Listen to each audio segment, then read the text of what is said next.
When I was about 6 years old, I had just began sleeping in my own room. My family was able to move into a house which allowed for each of us to get our own room, and I was excited because I felt like I was finally a big boy who can live on his own. The first night it feels hot, like very hot. We live in Texas, so heat was not a rare issue, but this felt unbearable. It was almost to the point of not being able to breathe. So I go to the living room to sleep and forget about it. The next night, this heat returns, but this time it feels less warm and more mean. My 6-year-old mind didn't know what the word malice was, but that was probably the best way I could describe it. It made me want to leave my room, but I couldn't. Something in there made me so scared that I became frozen. I tried yelling for my dad, but almost like those dreams where you yell and nothing comes out, the same thing happened here, but I knew I wasn't dreaming. The next day, I go to my dad and I tell him about the past 2 nights. He chalks it up to me being scared of being all alone in the dark. He decides that day to put a nightlight in my room, and hopefully that helps. He comes into my room that night like he usually does, and this time he reads me a bedtime story, all in the hopes to calm me down. He leaves, and seemingly that's the end of it. But fast forward to about 2 a.m. or so, and my dad hears the absolute worst blood-curdling scream he has ever heard, coming from my room. It was so loud it woke up my neighbors. Now, my dad is not a fast man, but that day you would swear he had super speed, the way he was able to get to my room from his. And for context, our rooms were on the opposite sides of the house. My dad basically breaks the door off of its hinges and sees me on the floor, crying and cowering for my life in a corner of the room.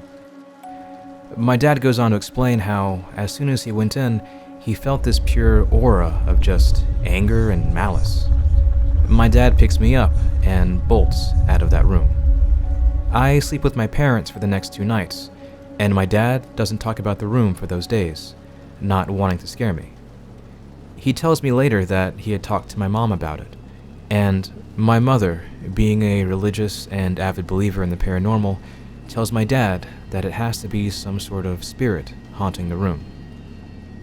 My dad is still skeptical and decides to say, fuck it, and sleep in the room himself, just to make sure he didn't imagine anything. He was still groggy and half awake when he came into my room that night, so he tucks me in with my mother and goes to sleep in my room. The next day we find him sleeping in the living room, and my mom asks my dad what happened. He begins to go on this huge tirade about how the room had made him feel nauseous and almost depressed. He said that the heat itself was bad, but at around 2 a.m., he felt almost suicidal, to the point of thinking to just turn on the car's gas and let it be. My father is not a depressive, nor has he ever had a history of such, and he tells my mom that something is definitely fucked up about that room.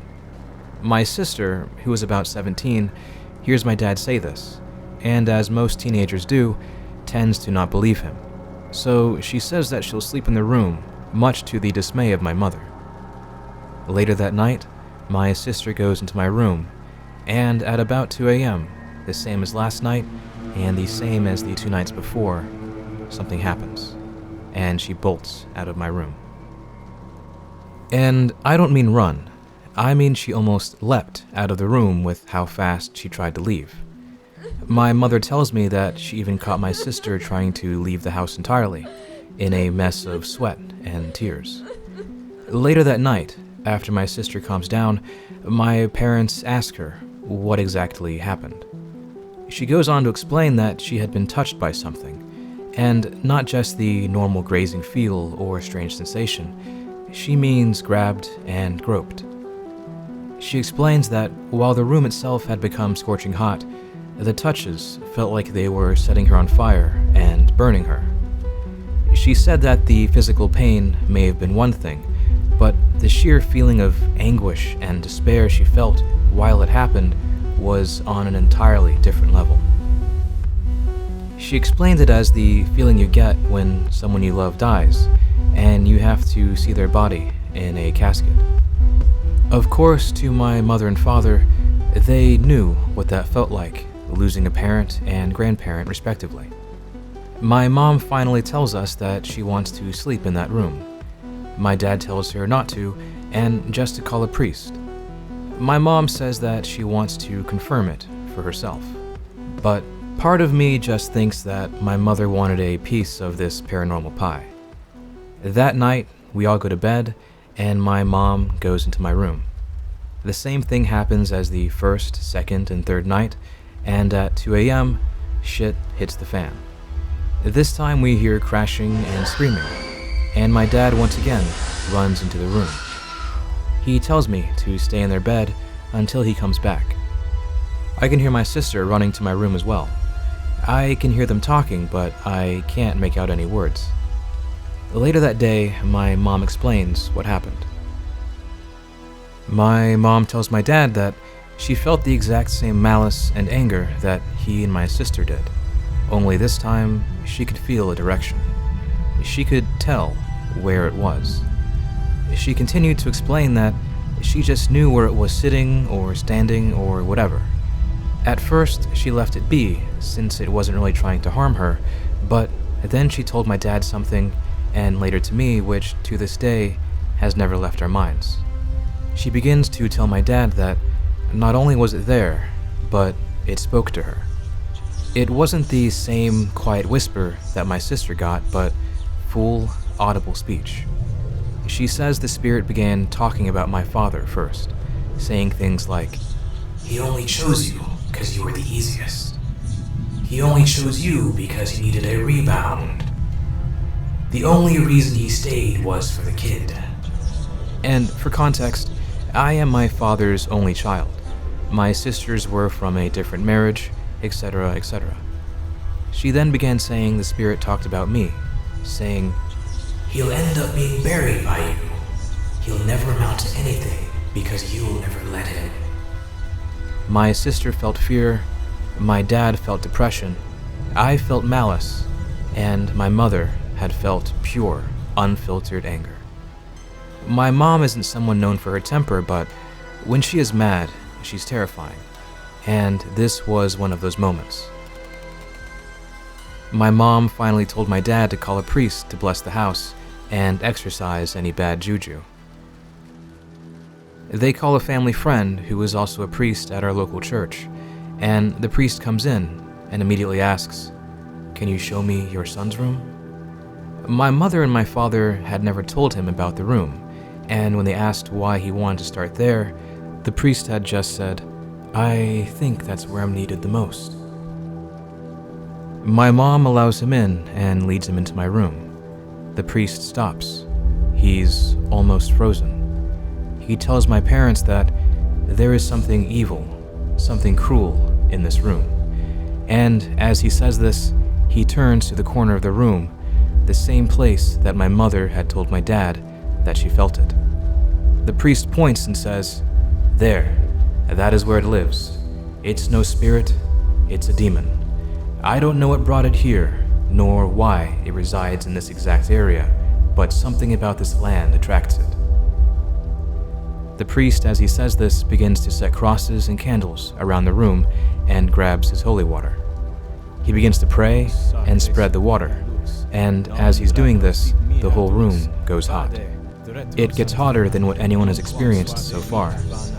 It gets to the point where we were all drenched in sweat as this happened. The priest is praying and throwing the holy water everywhere, and it looks like a movie. The whole time it felt like something was struggling, clinging to the room, and then, after 30 minutes, it stopped. There was no more heaviness, and the temperature went the same as the rest of the house. Everything then felt normal. The priest then says that it had decided to go, and that it knew it could not stay. Fast forward about 2 years, and my father and priest friend decided to discuss what exactly happened. The priest begins to explain that, for some reason, the demon felt an abnormal amount of attraction to that one area, that one bit of the house that was full of malice and anger. He says that he researched the house, and from what he knows, no one was ever killed there, and there was no Indian burial ground or anything like that. Just something there fed its evil nature. He tells my dad that it's not unheard of for a demon to just choose a random house, and especially a random room, but when it does happen, it happens for a reason. To this day, neither the priest nor my parents know why though. Now I'm 23, and to this day, I still think about that room. I still sleep in it sometimes when I visit my folks, but nothing ever feels off. And if you see it, it's just a normal, everyday middle-class room. I have had some paranormal experiences here and there since then, some bigger and more unexplainable than others. But nothing ever tops this one. Nothing ever gets close to this one, and it has always stuck in my mind. It is possibly why I believe in the paranormal at all. Just the amount of evidence I witnessed firsthand those 2 weeks or so was enough to tell me this isn't all superstition and voodoo. I still wonder sometimes what it was that attracted that thing to my room. It did not pick my parents' room or my sister's room. It didn't go anywhere else in the house. It chose my room. Maybe demons are just more attracted by toddlers, since they are more innocent and easier to corrupt. I'm not a theologian, so I can't say for sure. All I know is that, in some sick way, I hope I can encounter something like that again.